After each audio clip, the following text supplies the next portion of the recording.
And now, CAFW Comics 2025 presents Invasion. Tonight's episode is the debut of Axe and Smash, the Demolition.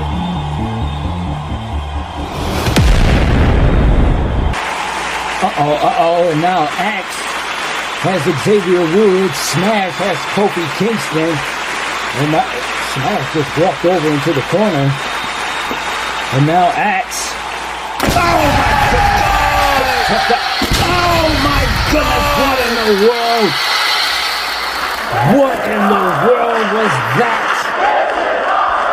Axe hitting with an axe, and Smash just smashed Kofi's head straight through the tables, and now they have their eyes set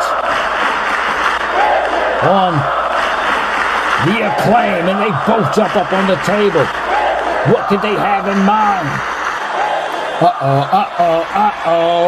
OMG moment coming up. I can feel it as Axe has up Max Caster and Smash has up Bowen. And they set him up. Oh my God!